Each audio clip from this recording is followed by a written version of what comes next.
এমন হৃদয় বিদারক সড়ক দুর্ঘটনার কথা হয়তো আপনারা আগে কেউ কখনো শোনেননি।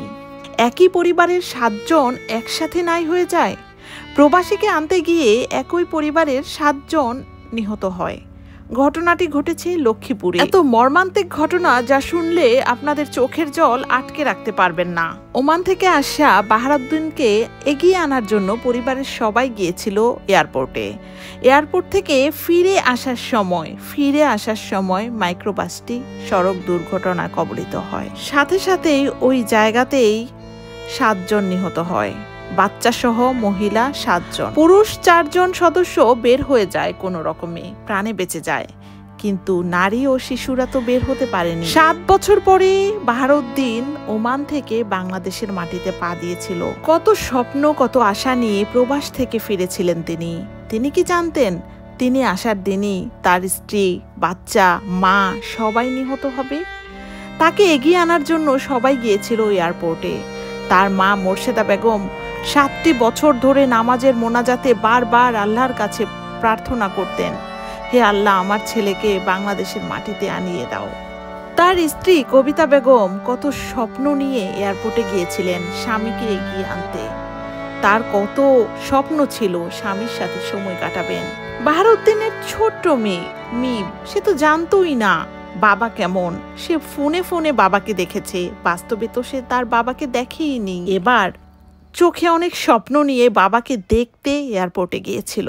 মঙ্গলবার রাতের দিকেই সবাইকে নিয়ে মাইক্রোবাসটি নোয়াখালীর উদ্দেশ্যে রওনা হয়।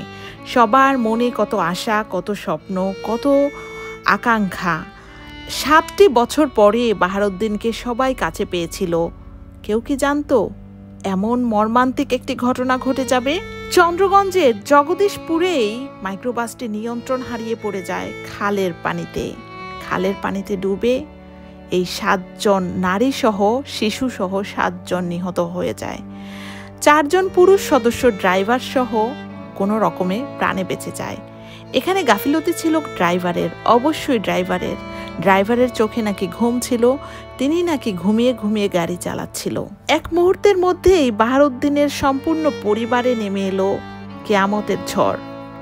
পুরো পরিবার ছিন্ন বিচ্ছিন্ন হয়ে গেল। মুহূর্তের মধ্যে হারিয়ে গেল তার স্ত্রী কবিতা বেগম, তার মা মোর্শেদা বেগম, তার ছোট্ট মেয়ে মিম, তার নানি ফয়জুন্নেসা, লামিয়া, লাবণী এবং রেশমি। এই 7 জন মুহূর্তের মধ্যে নাই হয়ে গেল। কতটা হৃদয় বিদারক ঘটনা ঘটেছে বাহারউদ্দিনের জীবনে। বাহারউদ্দিন যখন হাসপাতালের বেডে ছিল, অজ্ঞান ছিল, জ্ঞান ফিরেই তিনি জিজ্ঞেস করেছিলেন, আমার মেয়ে মিম কোথায় আছে? মিমকে তো সে কখনো দেখেইনি। আসলে প্রবাস থেকে ফিরে তার এমন একটি দিন দেখতে হবে সে কি কখনো ভেবেছিলেন? সে কিভাবে সহ্য করবে? আল্লাহ তাআলা তাকে ধৈর্য দিক। 7টি বছর প্রবাসী বাহারউদ্দিন দিন রাত এক করে পরিশ্রম করেছে পরিবারের জন্য। সেই পরিবার আজকে মুহূর্তের মধ্যেই নাই হয়ে গেল।